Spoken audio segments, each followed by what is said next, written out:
Ẹ káalẹ́, ìròyìn lẹ́kùnrẹ́rẹ́ lóde sojú wọ̀rọ̀yìn láti lè ṣe Nta Ijebu Ode. Adétóyè Adébíyàn lórúkọ níròyìn.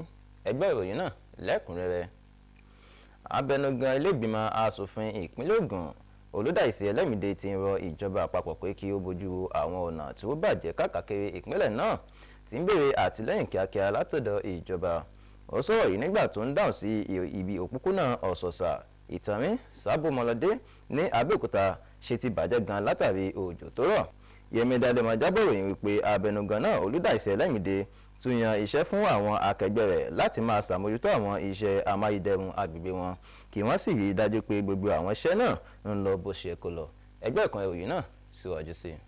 Adarí ọmọ ẹgbẹ́ tó kéré jùlọ nílé ìgbìmọ̀ asòfin ìpínlẹ̀ Ògùn Lukman Adélẹ́yẹ ni ó sọ fún gbogbo ilé nípa ti ipò tí kò dára tí ọ̀nà tí ó wá láti ìyànà Ọ̀sọ̀sà lọ sí Ìtànrín tó jíde Sábòmọlódé ní wà eléyìí tó jẹ́ ọ̀nà kan pàtàkì tí ó so ìjọba ìbílẹ̀ Odò Ògbólú àti Ìjẹ̀bú Òde pọ̀ eléyìí tó sì nílò àkíyèsí ìjọba ní kọ́kán látàrí ìnira tí àwọn tí ó ń gba ibẹ̀ kọjá ń kojú pàápàá àwọn ọmọ iléèwé àti àwọn ètò ń gbé ní agbègbè náà.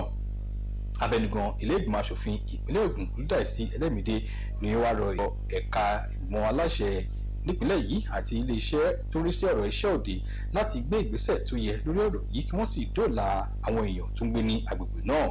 Abẹnugan tún rọ àwọn ọmọ ilé láti ṣe àyẹ̀wò tó yẹ sí ọ̀kanòjọ̀kan àwọn iṣẹ́ àkànṣe tó ń lọ lọ́wọ́ láwọn ẹkùn wọn láti lè rí pé àwọn agbaṣẹ́ṣe ṣe iṣẹ́ tí ó dára bámu pẹ̀lú bí a ti gbé àwọn iṣẹ́ ọ̀hún kalẹ̀. Ó gbóṣùbà fún gómìnà Dàpọ̀ Abíọ́dún pé ó fọwọ́ sí àwọn iṣẹ́ àkànṣe fún àwọn aṣòfin tí ó sì fi owó ná fún àwọn iṣẹ́ yìí sóde eléyìí tó ní wọ́n san sí àpò àwọn agbaṣẹ́ṣe káàkiri àwọn agbègbè tí wọ́n ń ṣojú ní ìpínlẹ̀ Ògùn. Àwọn aṣòfin náà ni wọ́n pòǹpọ̀ láti gbóṣùbà fún akitiyan ìjọba ìpínlẹ̀ Ògùn lórí ọ̀rọ̀ ìdàgbàsókè tó ń lọ káàkiri ìpínlẹ̀ yìí. Wọ́n rọ iléeṣẹ́ òde nípínlẹ̀ yìí láti tètè máa gbé ìgbésẹ̀ kọ̀ọ̀kan lórí àwọn agbègbè tí wọ́n nílò àkíyèsí ìjọba. Yẹmi Dalẹ́mọ ló jábọ̀ ìròyìn. Ààrẹ Bọ́lá Ahmed Tinubu ti kọ̀ láti bọwọ́ lu ìwé àtúnṣe òfin iléeṣẹ́ tó mójútó lílòdì sí lílo oògùn olóró àti ṣíṣe òwò rẹ̀ ìyẹn àjọ NDLEA. Ìfiránṣẹ́ ààrẹ tó ń ṣàlàyé ìdí tí kò fi fọwọ́ sí àtúnṣe òfin náà ni abẹnugan ilé ìgbìmọ̀ aṣojúṣòfin Tajudeen Abbas kà lórí pẹpẹ ilé aṣòfin náà ní ìpàdé tí wọ́n ṣe lọ́jọ́bọ̀. Akọ̀ròyìn wa láti ilé aṣòfin orílẹ̀-èdè yìí Nta Ijebu ló jábọ̀ ìròyìn náà. Àwọn iléeṣẹ́ tó ń jìjà ìlòdì sí lílo oògùn olóró ní ilẹ̀ Nàìjíríà wọ́n ń dojúkọ àtakò tó lágbára láti ọ̀dọ̀ àwọn olùtajà oògùn olóró tí ìṣòro náà sì ń pọ̀ sí lójoojúmọ́. Eléyìí ti ń fa ìpòrúurú bá ọkàn bí a ṣe ń gbọ́ pé àwọn ọ̀dọ́ ni yóò kàn jù nínú àjálù náà. Bí orílẹ̀-èdè Nàìjíríà ṣe ń ṣe ayẹyẹ ọjọ́ àgbáyé lílòdì sí lílo oògùn olóró àti ṣíṣe òwò rẹ̀, Saliwa Khalil Ibrahim ń gbìyànjú láti mú wa ka bí ìgbìyànjú náà ṣe ń lọ títí di àsìkò yìí. Gbogbo àwọn ọmọ orílẹ̀-èdè yìí ni ó lẹ́tọ̀ọ́ láti dàgbà sí àyíká tó ní ààbò tó péye. Bákan náà gbígba ìtọ́jú aláìlẹ́gbẹ́ láti lè dènà jíjìn sí kòtò lílo oògùn olóró àti ìjẹninípa.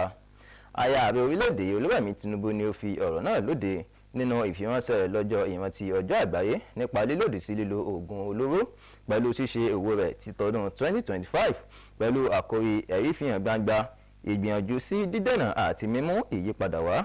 Ó sọ pé ayẹyẹ yìí pẹ̀lú àfòmọ́rọ̀ dídẹ́kun ìpèsè ìwà ọ̀daràn jẹ́ ìpè fún gbogbo àwọn adarí, àwọn òbí, àwọn olùkọ́ pẹ̀lú àwọn àjọṣe àwùjọ láti lè bá a dáàbòbò ìlera àti ọjọ́ ọ̀la àwọn ènìyàn, pàápàá jùlọ àwọn ọ̀dọ́ kúrò nínú ewu lílo oògùn olóró. Aya ààrẹ ṣàfihàn ojúṣe àwọn aráàlú láti kọ́ àwọn ọ̀dọ́ wa sí ọ̀nà rere láti ìgbárùkù ti àwọn ìdílé àti títanijí gẹ́gẹ́ bí ọ̀nà láti lè pèsè àlàáfíà, ààbò àti agbára fún orílẹ̀-èdè Nàìjíríà. Ìrètí ìsọdọ̀tun ti ń lálẹ́ wù ní ẹ̀ka ètò ẹ̀kọ́ ilẹ̀ Nàìjíríà gẹ́gẹ́ bí iléeṣẹ́ tó ń mójútó ètò ẹ̀kọ́ ìjọba àpapọ̀ ṣe ń ṣe àmúgbòrò àjọṣepọ̀ pẹ̀lú ọ́fíìsì ìjọba àpapọ̀ tó ń ṣàmójútó ìṣirò owó. Àjọṣepọ̀ náà ní àfojúsùn láti dojúkọ ìṣòro owó tó ń pẹ́ jù àti ṣíṣe àtúnṣe ní ẹ̀ka ìdàgbàsókè ètò ẹ̀kọ́.